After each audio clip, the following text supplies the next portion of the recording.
Halo Sobat Sastra, dimanapun Anda berada, berjumpa lagi dengan saya Budi Riswandi. Hari ini saya akan membincang soal bagaimana posisi sastra yang memiliki kaitan erat dengan sejarah keindonesiaan. Atau lebih spesifiknya, bagaimana puisi hubungannya dengan genealogi Indonesia. Mungkin di bagian pihak seolah-olah punya anggapan bahwa sastra tidak memiliki sumbangsi apapun terhadap genealogi kebangsaan. Tapi mari kita sedikit bertukar pengalaman.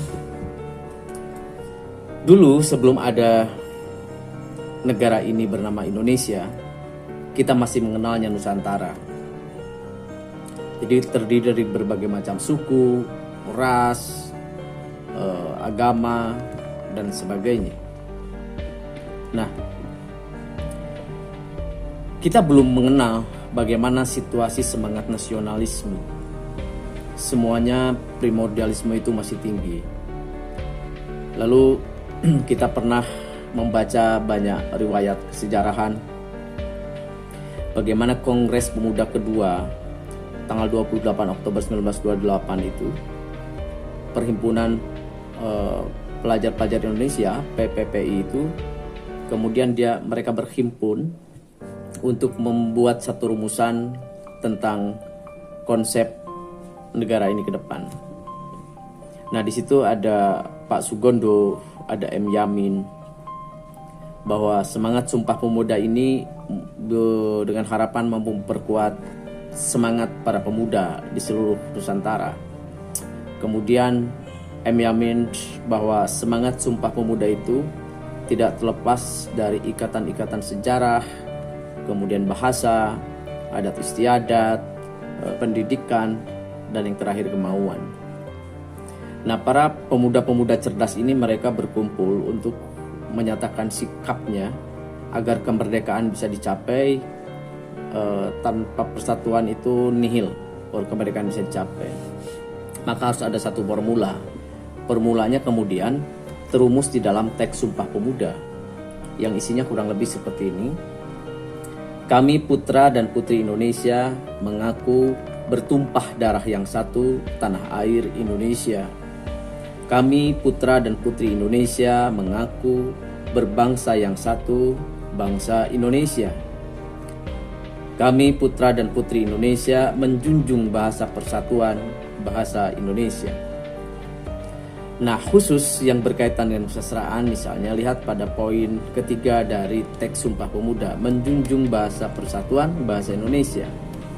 Disinilah awal mula dan cikal bakalnya teks itu mampu membangun imajinasi kebangsaan para pemuda. Bahkan kalau kita kupas, isi dari teks Sumpah Pemuda juga itu sangat syarat dengan nilai-nilai puitis. Bagaimana di situ tertulis larik berbangsa yang satu, bertumpah darah yang satu. Itu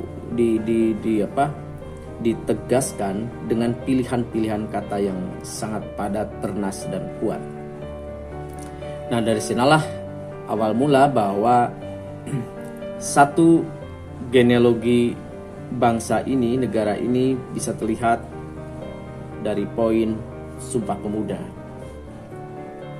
Nah, padahal jauh sebelum Sumpah Pemuda, kekuatan-kekuatan kearifan lokal atau sastra lisan lah, atau sastra Nusantara yang kita miliki, yang dikandung dalam dia sudah berkembang.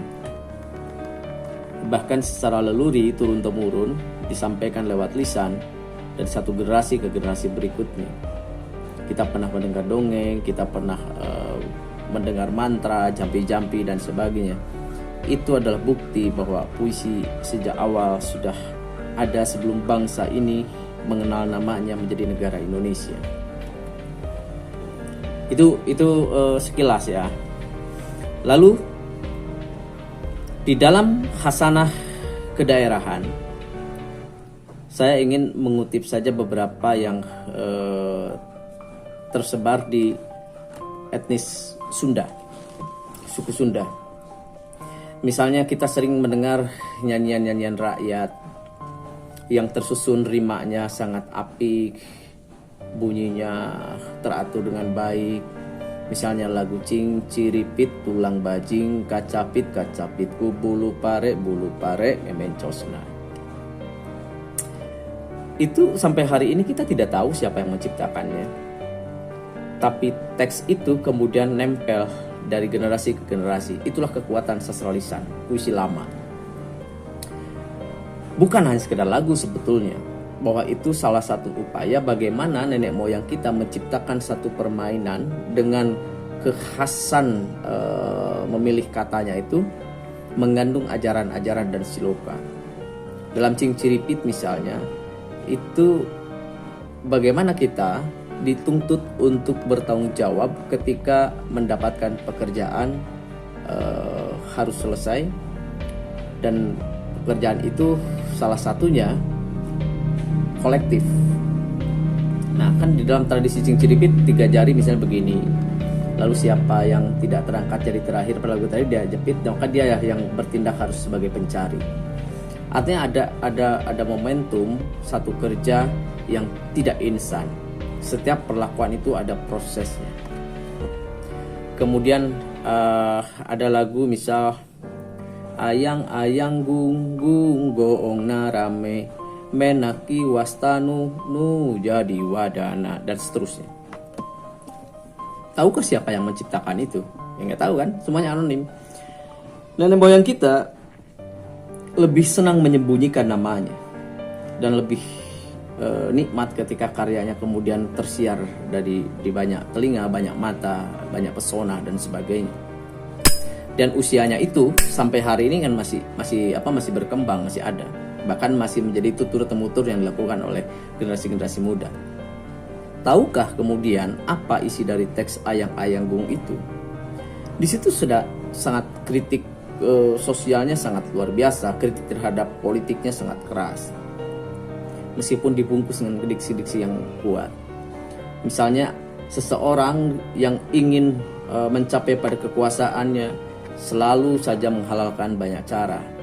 Misal itu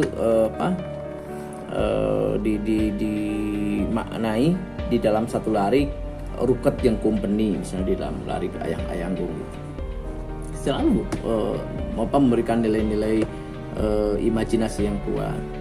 Atau neng neleng nenggung gera gede gera jangkung gera sakola ka Bandung gera makayakeun indung. Kenapa sekolah kita harus ke Bandung? Kenapa tidak ke Tasikmalaya misalnya? Kenapa tidak ke Subang atau daerah-daerah lain? Bahwa Bandung itu hanya semacam lokus sebagai pengimajian dari cita-cita luhur. Dan unsur bunyinya ung itu juga main tuh. Artinya nenek moyang menyempilkan satu siloka bahwa cepatlah kamu tumbuh besar, kalau sudah besar segera mencari banyak pengalaman, pergilah ke Bandung. Bandung itu sebagai satu lokus untuk mencari ilmu lebih tinggi misalnya. Tetapi ketika ilmu itu sudah didapat, sudah mumpuni, pada larik berikutnya geram makayakeun indung. Indung di sini bisa berarti terhadap ibu sendiri. Makayakeun indung itu adalah kalau anaknya pintar, bahwa yang mampu menaikkan derajat itu adalah kemampuan ilmu dari seseorang. Hal yang kedua bisa kita tafsirkan, geram makayakeun indung itu adalah indung sebagai kampung halaman. Kalau kau sudah memiliki ilmu yang tinggi dan luas, pulanglah, jangan lupa daratan. Perkayalah kampung halamanmu dengan ilmu yang sudah kau capai. Begitu kekuatan-kekuatan sastra lokal kita. Belum jampi-jampi misalnya, ada banyak mantra sima aing, sima maung, sima lewung, sima gonggong, sima tikidul, sima tiwetan dan sebagainya.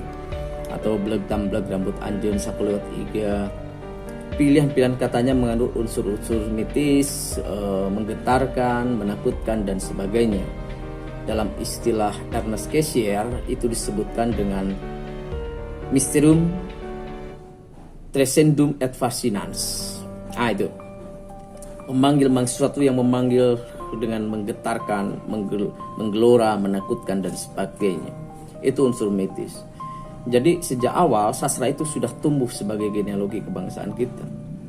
Nah, apa yang sudah dicapai setelah Sumpah Pemuda, mencapai kemerdekaan, sastra juga berkutat di wilayah itu. Kemudian bagaimana menyuarakan tentang kesetaraan derajat, tidak ada kaya dan miskin, bahwa cinta itu dimiliki oleh semua manusia yang memiliki hasrat untuk mencintai, tidak harus dikekang oleh lingkaran adat. Itu misalnya terjadi pada 1920-an. Kemudian 1945 ada pernyataan sikap individualistik tentang kenyataan realitas Indonesia, bahwa aku ini bagian dari tubuh dunia, bukan lagi tubuh skup lokal dan nasional. Belum lagi berhubungan dengan bagaimana sastra terlibat dalam beberapa kepanasan politik misalnya. Itu selalu tumbuh dari satu masa ke masa berikutnya. Di masa Orde Baru kita kenal nama Widji Tukul, dan para demonstran ketika unjuk rasa selalu memekikkan larik puisi milik beliau. Hanya ada satu kata, lawan. Sampai hari ini penyairnya tidak ditemukan di mana rimbanya. Bahkan beberapa berita mengatakan bahwa dia diculik oleh Orde Baru, kemudian dilenyapkan entah di mana. Artinya puisi itu masih mengganggu genderang telinga para penguasa yang rakus. Penyairnya boleh ditenggelamkan, tapi karyanya akan terus menggema. Ya, Widji Tukul salah satu contoh kecil. Rendra telah melampaui itu jauh beberapa tahun sebelumnya. Nah, pada reformasi, apa yang terjadi misalnya? Puisi selalu membakar semangat dan gelora. Para mahasiswa masih memekikkan puisi-puisi Widji Tukul dalam demonstrasinya. Kemudian puisi-puisi Rendra juga mengkritik sosial, keadaan bangsa ini juga masih menggema dan selalu menjadi sumbu untuk melakukan perubahan. Dalam tanda petik lebihnya ingin melakukan revolusi. Lalu hari ini kita tumbuh di masa yang modern. Apakah puisi tetap tumbuh? Saya percaya sampai kapanpun puisi akan tetap ada selagi dunia ini bergetar, selagi dunia ini bergelora. Yang menjadi pertanyaannya, apakah penyairnya mampu memantik api di dalam puisinya agar puisi itu tetap kontekstual terhadap zamannya. Kerja penyair dan kerja puisi jelas berbeda.